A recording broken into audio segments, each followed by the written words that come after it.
Hello friends, welcome to SKD official. आज की video में हम मिड पॉइंट थ्योरम सीखेंगे कि इस थ्योरम को हम कैसे समझेंगे। ठीक है, तो देखते हैं थ्योरम क्या बोलता है कि the line segment joining the mid points of any two sides of a triangle is parallel to the third side and equal to half of it. ठीक है, ये एनसीईआरटी बुक का क्वेश्चन है, ये थ्योरम है। ये थ्योरम बहुत important है एग्जाम के पर्पज से भी और आपके यूज के पर्पज से भी, है ना। बहुत सारे थ्योरम को, बहुत सारे क्वेश्चन को सॉल्व करने के लिए मिड पॉइंट थ्योरम का यूज किया जाता है। तो यहाँ पर देखिए कि ये बोल रहा है कि एबीसी इज ट्राइंगल और उस ट्राइंगल एक लाइन खींचा गया है और डी जो है वो मिड पॉइंट है एबी का एंड ई जो है मिड पॉइंट है एसी का। इस तरीके से इसको लाइन ड्रॉ किया गया है। तो आपको D E parallel to B C, ठीक है, और डी ई जो है हाफ ऑफ बी सी है, ये प्रूव करना है। ठीक है दोस्तों, तो चलिए इसके लिए हमको कंस्ट्रक्शन करना पड़ता है। ठीक, इस डी ई को प्रोड्यूस करें हम एफ तक और सी और एफ को हम ज्वाइन करेंगे। ठीक है, तो हम स्टार्ट करते हैं इस वीडियो को। तो सबसे पहले हमको लिखना पड़ेगा गिवन, पहले जो भी गिवन है उसको लिखेंगे। तो जो गिवन है वो है ABC is a triangle,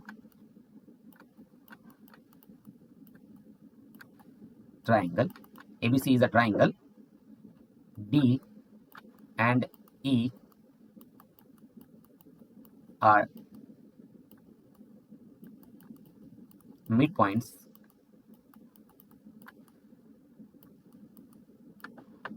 of AB and AC respectively.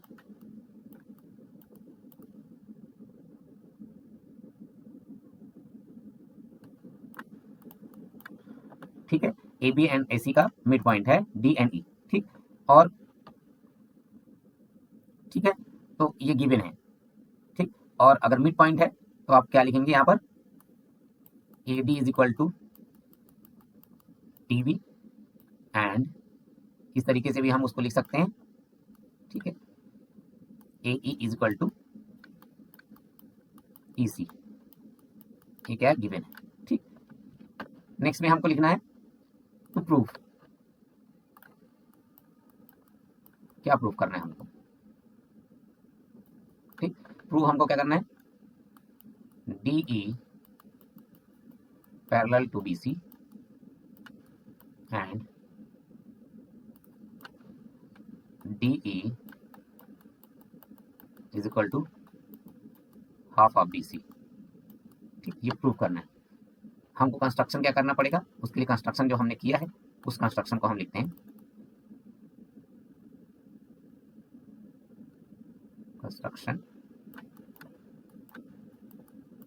Construction क्या किया है, D E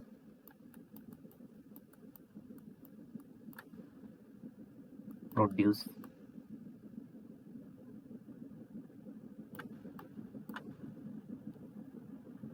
to F such that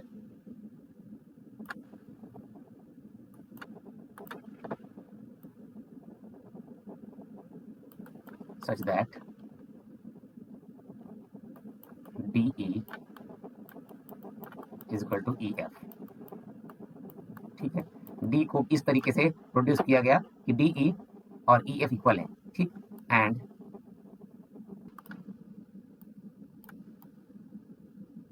join C to F, C को F से ज्वाइन किया हमने। अब नेक्स्ट में प्रूफ करना है।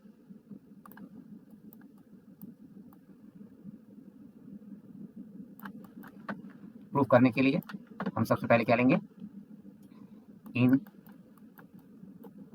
Triangle ADE and triangle CFE। ठीक है, ट्राइंगल ADE और ट्राइंगल CFE। ठीक, इन दोनों ट्राइंगल में हम देखेंगे यहाँ पर AE is equal to EC given है। ठीक है, गिवन है ना, E is midpoint of AC, so AE is equal to EC, then angle AED is equal to angle CEF। ये क्या है, वर्टिकली अपोजिट एंगल VOA, ठीक, वर्टिकली अपोजिट एंगल है, इसलिए एंगल AED और एंगल CEF दोनों इक्वल हो जाएंगे, ठीक है, ये साइड और ये साइड इक्वल मिड पॉइंट के कारण। अब हम देखेंगे DE is equal to EF, ठीक है, DE is equal to EF, ये क्या होगा, बाय कंस्ट्रक्शन,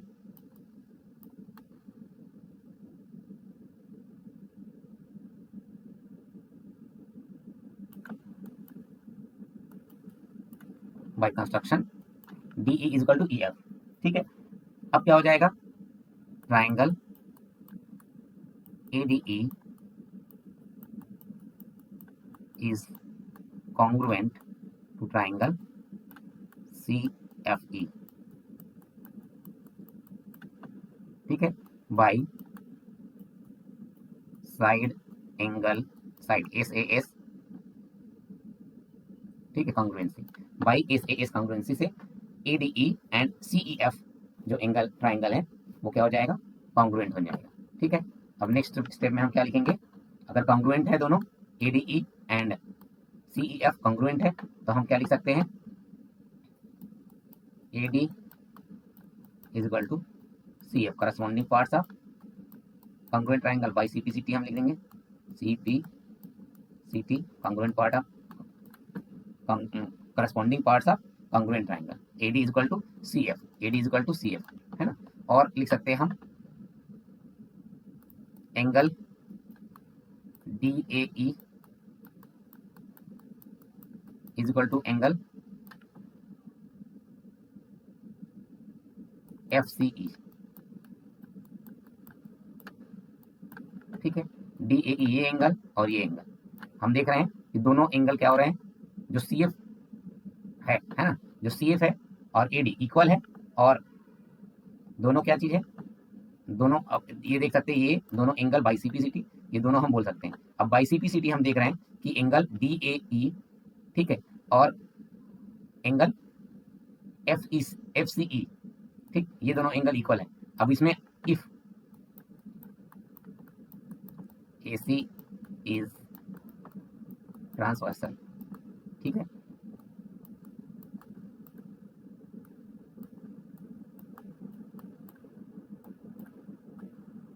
ठीक, AC अगर ट्रांसवर्सल हो रहा है तो क्या हो जाएगा, angle DAE is equal to angle FCE, ये अल्टरनेट इंटीरियर एंगल की तरह बिहेव करेगा, ठीक है, अल्टरनेट इंटीरियर एंगल की तरह बिहेव करेगा। अब हम इसको इक्वेशन, ये इक्वेशन 1, ये इक्वेशन 2, नेक्स्ट अब हम करेंगे, देखिए फ्रॉम इक्वेशन 1, इक्वेशन 1 में AD is equal to CF है ना, AD is equal to CF given है, AD is equal to CF है, और गिवन में है AD is equal to DB, because D is a mid point of AB, ठीक है, ये मिड पॉइंट है, AD is equal to DB, तो हम इसको इस तरीके से लिख सकते हैं, है ना, ये गिवन है, ठीक, तो हम क्या लिख सकते हैं, CF is equal to DB, ठीक, CF is equal to DB लिख सकते हैं, ठीक है, तो CF किसके इक्वल है, DB के इक्वल है, ठीक। नेक्स्ट स्टेप में CF DB के इक्वल है, और साथ में ही फ्रॉम इक्वेशन 2 से, ठीक है, interior angle DAE and alternate interior angle FCE, ये दोनों एंगल इक्वल है जिसमें AC ट्रांसवर्सल है, तो हम लिख सकते हैं क्या, AB parallel to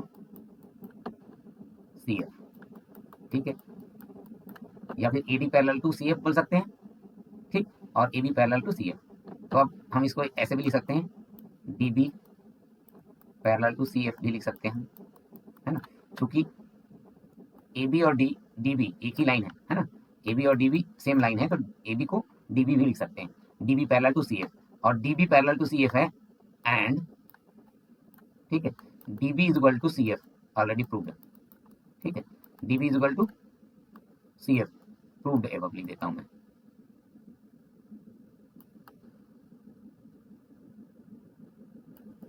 proved above dB is equal to CF, तो क्या हो जाएगा, इन क्वाड्रिलेटरल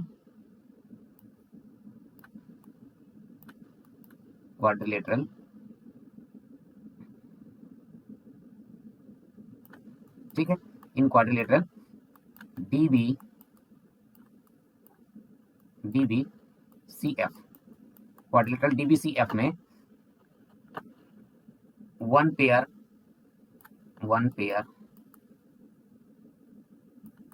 ऑफ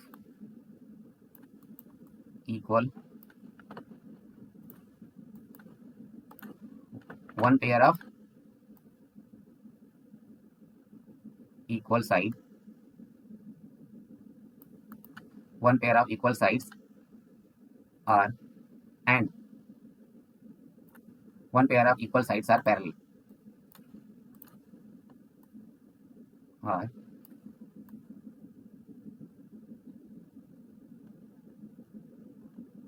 ठीक है, one pair of equal side, देखो dB is equal to CF है और वही same dB parallel to CF है, तो क्वाड्रिलेटरल क्या हो जाएगा, parallelogram. So quadrilateral DBCE DBCF will be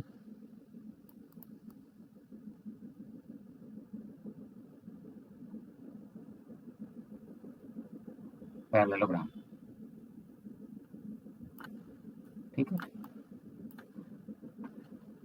किसी क्वाड्रिलेटरल में अगर वन पेयर साइड इक्वल है और वही सेम साइड अगर पैरेलल भी है तो क्वाड्रिलेटरल क्या कहलाता है, पैरेललोग्राम कहलाता है, ठीक है। So we can right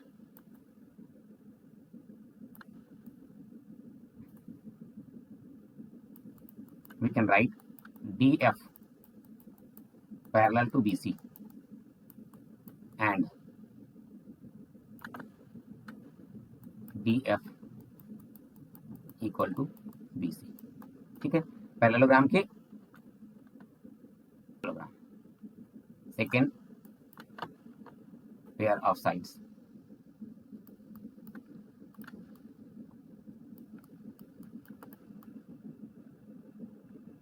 second pair of sides है वो भी पैरेलल और इक्वल हो जाएगा, पैरेललोग्राम है तो, ठीक है। DE means DF, DE is same line as same line, ठीक है, और DF भी वही लाइन है, DF पैरेलल टू BC हम लिख सकते हैं। Then DE is equal to 2 time DF लिख सकते हैं हम, इक्वल टू BC, ठीक। अब आगे क्या हो जाएगा, 2 time DF is equal to BC, ठीक, और DF is equal to 1/2 BC, half BC, ठीक। हेंस प्रूव्ड, यही हमको प्रूव करना था, ठीक। प्रूव क्या करना था हमको, DF parallel to BC and DF is equal to half BC, ठीक, ये दोनों प्रूव करना था, हेंस प्रूव्ड। ओके दोस्तों, तो इस तरीके से मिड पॉइंट थ्योरम को आप समझिए, ठीक है, और यूज़ कीजिए। अगर आपको समझ नहीं आया हो तो फिर से वीडियो रिवाइंड कर सकते हैं और आप देखिए। इसी तरीके का नॉलेजेबल और इंटरेस्टिंग वीडियो जानने के लिए, सीखने के लिए हमारे चैनल पर बने रहिए। आप प्रैक्टिस करते रहिए, स्टडी को स्ट्रॉन्ग कीजिए, नॉलेज बढ़ाइए और कॉन्सेप्ट सीखिए और एग्ज़ाम में अच्छे नंबर लाइए। ओके दोस्तों, और जितने भी थ्योरम्स हैं, जितने भी आपके थ्योरम्स हैं, एप्लीकेशन आप मिड पॉइंट थ्योरम है या जो भी चीज़ है, अगर आप वीडियो में देखते हैं तो वो आप प्रैक्टिस में रखिए और समझिए और उसको दूसरे क्वेश्चन से रिलेट करके उस क्वेश्चन को सॉल्व करने की कोशिश कीजिए, ठीक है। तो ये हमेशा थ्योरम्स एक दूसरे क्वेश्चन से रिलेटेड होते हैं, एक्सरसाइज से रिलेटेड होते हैं, थ्योरम से रिलेटेड होते हैं, तो आपको इसको रिलेट करना है और आप क्वेश्चन बनाओगे तो आसानी से बन जाएगा। ओके दोस्तों, आज का वीडियो यहीं पर समाप्त होता है, मिलते हैं नए वीडियो में, तब तक के लिए बाय बाय।